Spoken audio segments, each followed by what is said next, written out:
Hello friends, welcome to my channel doctor Phoebe. അപ്പോൾ ഇന്നത്തെ ഒരു വീഡിയോ എന്താണെന്ന് വെച്ച് കഴിഞ്ഞാൽ ഇന്ന് ജി പി ഷിഫ്റ്റിനെ കുറിച്ചിട്ടാണ് പറയുന്നത്. എന്താണ് ജി പി ഷിഫ്റ്റ്, അതുകൊണ്ടുള്ള ഗുണം എന്താണ്, ആരാണ് ജി പി ഷിഫ്റ്റ് കൂടുതലും യൂസ് ചെയ്യുന്നത്, അതിൻ്റെ അഡ്വാൻറ്റേജസ് എന്താണ് എന്നുള്ളതിനെ കുറിച്ചിട്ടുള്ള ഒരു ചെറിയ ഇൻഫോർമേറ്റീവ് വീഡിയോസ് ആണ് ഇന്നത്തെ ഈ ഒരു വീഡിയോ. അപ്പോൾ നമുക്ക് ബൈക്ക് എവിടെയെങ്കിലും ഒന്ന് പാർക്ക് ചെയ്തിട്ട് കാര്യമായിട്ട് സംസാരിക്കാം.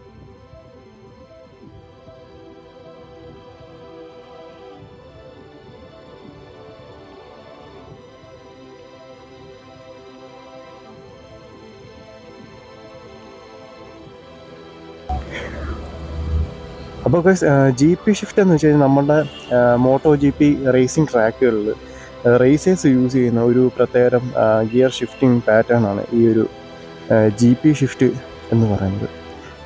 നമ്മളിപ്പം നോർമൽ ബൈക്കിൽ ഫസ്റ്റ് ഡൗണും ബാക്കിയുള്ള ഗിയേഴ്സ് എല്ലാം അപ്പുമാണ് ചെയ്യുന്നത്. പക്ഷേ ജി പി ഷിഫ്റ്റ് വരുമ്പോഴത്തേക്കിനും ഇതിൻ്റെ ആ ഒരു രീതിയും കാര്യങ്ങളൊക്കെ അങ്ങ് മാറും. അതായത് ഫസ്റ്റ് മുകളിലോട്ടും ബാക്കിയുള്ള ഗിയേഴ്സ് എല്ലാം താഴേക്കും ആ ഒരു രീതിയിൽ പോകുന്നതിനാണ് ജി പി ഷിഫ്റ്റ് എന്ന് പറയുന്നത്.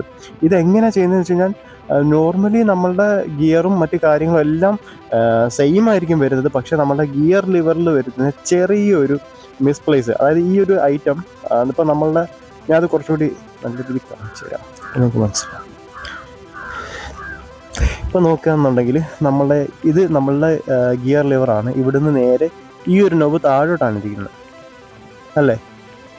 അപ്പോൾ ആ ഒരു നോബ് നമ്മൾ എടുത്തിട്ട് നേരെ മുകളിലോട്ട് വെച്ച് കഴിഞ്ഞാൽ ഫസ്റ്റ് അപ്പും ബാക്കിയുള്ള ഗിയേഴ്സ് എല്ലാം ഡൗണും എന്നുള്ളൊരു രീതിയിലേക്ക് പോകും. അപ്പം അതിനെയാണ് ജി പി ഷിഫ്റ്റ് എന്ന് പറയുന്നത്. ഇത് ഇത്രയും സിമ്പിളാണ്. നമുക്കൊരു ജസ്റ്റ് നമ്മളുടെ ആ ഒരു ക്ലാമ്പ് കണക്കിരിക്കുന്ന ഒരു ഐറ്റം അതൊന്ന് തിരിച്ച് മുകളിലോട്ട് വെച്ചാൽ ജി പി ഷിഫ്റ്റ് ചെയ്യാൻ പറ്റും.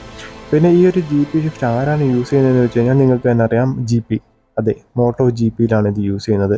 അവിടെ ട്രാക്കിൽ റേസേഴ്സ് അവരാണ് ഇത് യൂസ് ചെയ്യുന്നത്. കാരണം എന്ന് വെച്ച് കഴിഞ്ഞാൽ ഇപ്പം ഒരു കോർണറൊക്കെ വരുമ്പം അവർ ബൈക്കിൻ്റെ ആ ഒരു സ്പീഡും അതുകൊണ്ടൊക്കെ ഗിയറും ഒക്കെ കൺട്രോൾ ചെയ്തിട്ട് അവർ ആ ഒരു കോർണറിലേക്ക് എൻ്റർ ചെയ്ത് അതിനുശേഷം അവർക്ക് ഇൻ കേസ് ആ ഗിയറൊന്ന് അപ്പ് ഷിഫ്റ്റ് ചെയ്യണമെന്നുണ്ടെങ്കിൽ നിങ്ങൾ ആലോചിച്ച് നോക്കുക, കോർണറിലോട്ട് വരുമ്പോൾ തന്നെ നമ്മൾ കണ്ടിട്ടുണ്ട് അവർ ബോഡിയൊക്കെ ലീൻ ചെയ്ത് ബൈക്കൊക്കെ അത്രത്തോളം ചരിഞ്ഞിരിക്കുന്ന ഒരു ആംഗിളിൽ ചരിഞ്ഞിരിക്കുന്ന ഒരു ടൈമിൽ നമ്മളെ ഈ ഒരു ഫുട്ട് അതിൻ്റെ ഇടയ്ക്കൂടെ കയറ്റി അപ്പ് ഷിഫ്റ്റ് ചെയ്യാമെന്ന് വെച്ച് കഴിഞ്ഞാൽ അത് കുറച്ച് പ്രയാസകരമുള്ള ഒരു കാര്യമാണ്.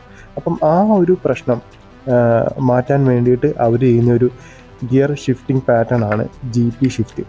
സോ ഈ ഒരു ജി പി ഷിഫ്റ്റ് എന്താണ് എന്ന് നിങ്ങൾക്കിപ്പോൾ ഏകദേശം മനസ്സിലായിട്ടുണ്ടായിരിക്കും.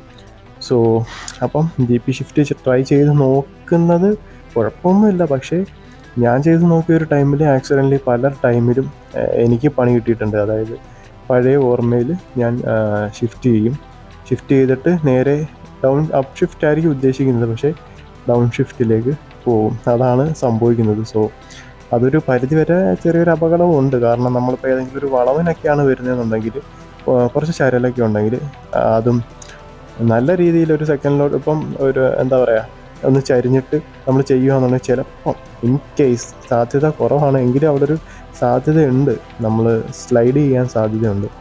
സോ അപ്പോൾ ഗൈസ്, ഈ ഒരു വീഡിയോ ഇത്രയൊക്കെ തന്നെയുള്ളൂ. ജി പി ഷിഫ്റ്റിനെ കുറിച്ച് കൂടുതലായിട്ട് എനിക്കിനിയൊന്നും പറയാനില്ല. നിങ്ങൾക്ക് ഏകദേശം അല്ല ഒരുവിധം നിങ്ങൾക്ക് കാര്യങ്ങൾ മനസ്സിലായിട്ടുണ്ട് എന്നാണ് ഞാൻ വിശ്വസിക്കുന്നത്. ഈ ഒരു വീഡിയോ നിങ്ങൾക്ക് എല്ലാവർക്കും ഉപകാരപ്പെടുമെന്ന് വിശ്വസിക്കുന്നു. ഉപകാരപ്പെടുകയാണെങ്കിൽ ലൈക്ക് ചെയ്യുക, സപ്പോർട്ട് ചെയ്യുക. അതുവരേക്കും ടേക്ക് കെയർ, സ്റ്റേ സേഫ്.